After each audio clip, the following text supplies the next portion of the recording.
Dimitri, marketing manager de la société Italcar. Moi-même et toute l'équipe Italcar sont honorés de votre présence aujourd'hui, et ainsi comme Saha d'avoir répondu présent à notre invitation pour découvrir le dernier mec de la gamme Jeep. Donc, je cède la parole à notre directeur général, M. Raïs Kelima, et ensuite à notre brand manager des marques Alfa Romeo et Jeep. Merci, c'est bon, je vous écoute. Bienvenue, on est très heureux de vous avoir parmi nous. Au nom de l'équipe Italcar, je vous souhaite la bienvenue et je vous remercie pour avoir répondu à notre invitation.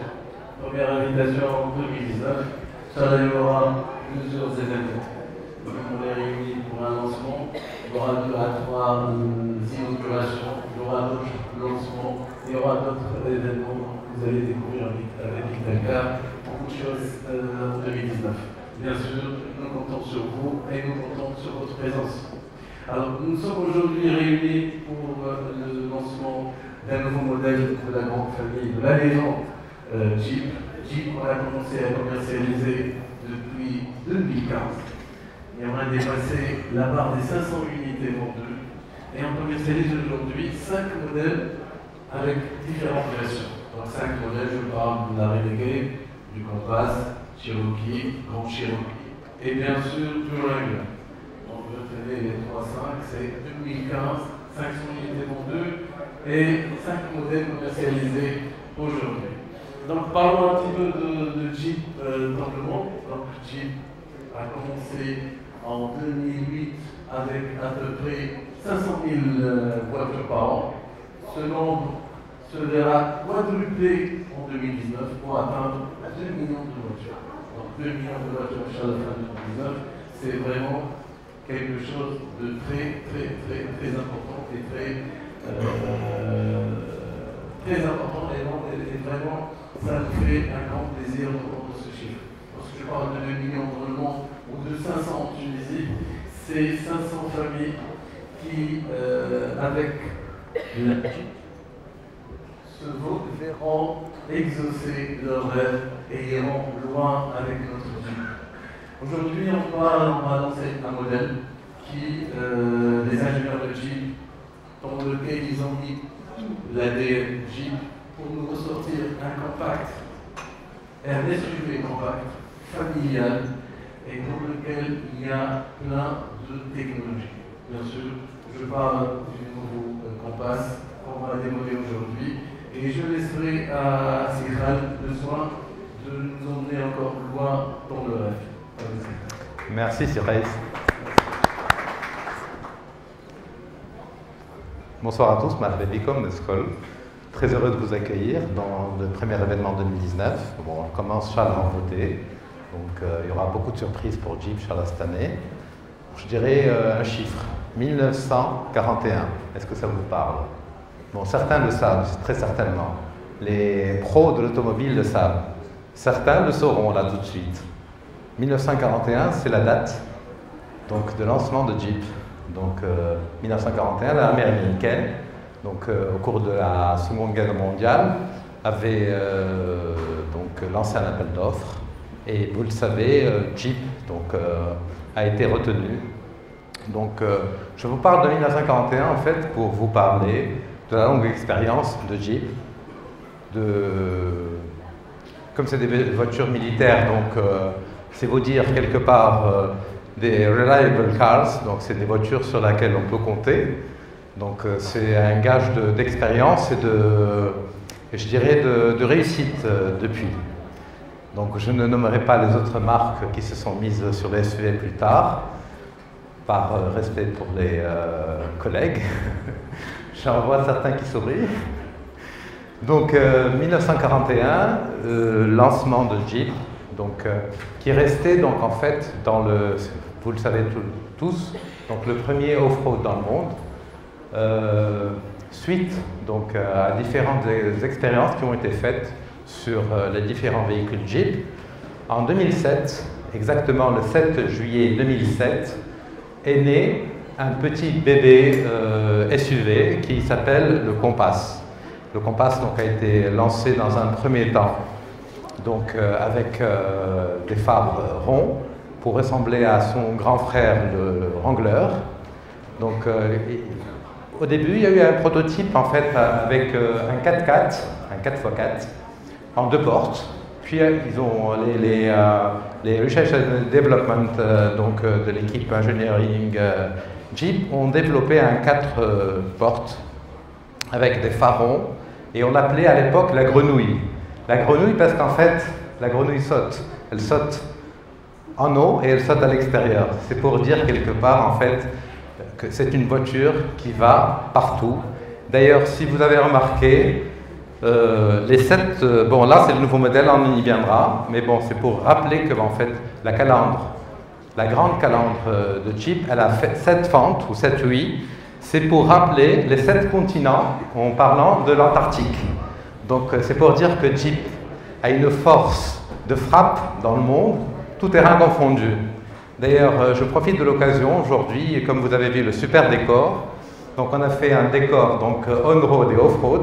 Je remercie l'équipe McCann et également l'équipe marketing Italcar pour ce très beau travail qui a été fait, pour cette belle mise en scène, donc pour parler de Jeep, de on-road et off-road. Donc c'est vraiment pour dire que Jeep peut aller partout. Tout à l'heure, Sirkais a parlé de rêves. Il a parlé d'assouvir les rêves. En fait, le rêve, c'est de pouvoir arriver là où on veut quelque part. C'est notamment arriver à des terrains, à des sentiers battus, à des sentiers inaccessibles, à découvrir notre belle Tunisie, entre autres, puisqu'on est en Tunisie, le sud, Cap Blanc, Cap Zbid, et j'en passe. Donc, en 2009, avec le rachat de Chrysler Automobile, donc la firme américaine, par Fiat Group, qui s'est appelé d'ailleurs en fait juste après en 2010 Fiat Chrysler Group. Donc il y a eu un restylage de la Compass première génération qui a été lancée en 2007, donc avec des phares plus effilés, plus rectangulaires, pour ressembler au frère cadet de la fratrie Jeep, qui est le Grand Cherokee que tout le monde connaît, qu'on voit donc depuis 2015 sur nos routes. On les voit bien d'ailleurs de plus en plus. On a parlé de plus de 500 unités donc depuis 2015. C'est dire quelque part toute notre expérience et expertise, donc tant au niveau véhicule commercialisé que service après-vente, avec toutes les formations qui ont eu lieu justement donc avec toutes les équipes qui se sont déplacées donc, chez le constructeur pour voir comment donc, réparer une Jeep et donc toutes les pièces de rechange qui vont derrière. Voilà. Donc Compass, certains l'appellent Compass 2, mais bon, on va l'appeler Compass deuxième génération. Elle a été lancée pour la première fois en 2017 au premier Motor Show de Genève. Donc en fin 2016, en 2016, il y a eu donc un rapide passage en revue donc au Motor Show de Detroit. Et donc en 2017, donc, il y a eu la première exposition au Motor Show de Geneva, pardon. Et ensuite, il y a eu la commercialisation en Europe courant 2018. Donc pour la Tunisie, donc, contrairement au modèle précédent, nous n'importions que le 2 litres donc en version limited. Donc au vu de la clientèle et des prospects qui nous ont approchés depuis un moment déjà, nous avons essayé d'élargir les versions. Alors nous avons en fait pensé à importer des versions, enfin pratiquement la plupart des versions. Alors nous aurons cette année, Inch'Allah, donc elles sont déjà donc, homologuées, donc la version Sport qui est l'entrée de gamme. Donc contrairement aux autres marques de voitures, donc Sport chez Jeep c'est l'entrée de gamme. Donc après il y a la version Longitude en 4x2, tout autant que la Sport. Puis après vient la version Limited en 4x2. Donc comme vous pouvez le voir, c'est un moteur multi-air, c'est 1.4, c'est un moteur qui a bien réussi. Donc on a fait l'expérience et l'expertise donc déjà depuis la Renegade. Donc c'est un moteur 1.4 en 4 cylindres en ligne, c'est un moteur essence. Alors, il développe 140 chevaux-dynamiques à 5000 tours minute. Et c'est une puissance fiscale de 8 chevaux. Donc, elle est dotée d'une boîte à vitesse manuelle à 6 rapports. Et elle développe donc un couple de 230 Nm en régime de 1750 tours minute.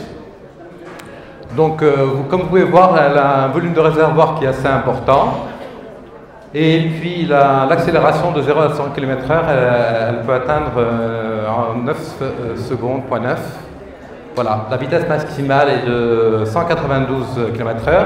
Et la bonne nouvelle, en fait, c'est qu'en passant d'un 2 litres sur l'ancienne version à 1.4, on passe d'une consommation moyenne de 9.5 à une consommation sur le 4.2 à 6 litres 2.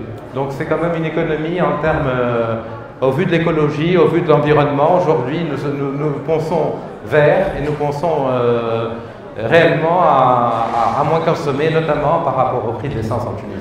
Et par ailleurs aussi d'ailleurs.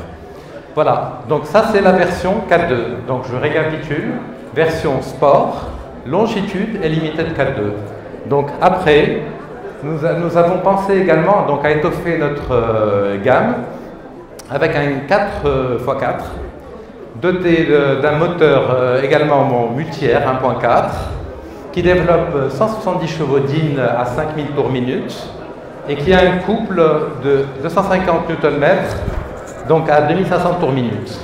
Donc on gagne 2 secondes là entre 0 et 100 km/h et on gagne également en vitesse à 200 km/h.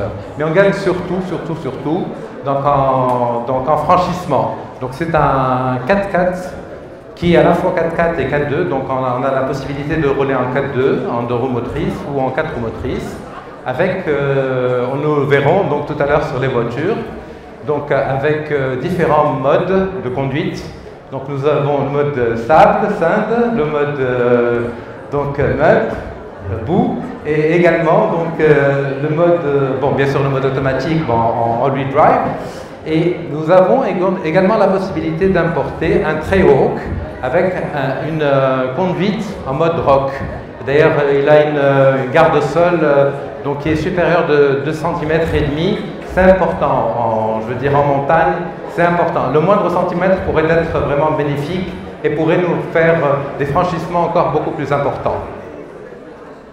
Il est temps de dévoiler. Voilà, alors il est temps de le dévoiler. Alors,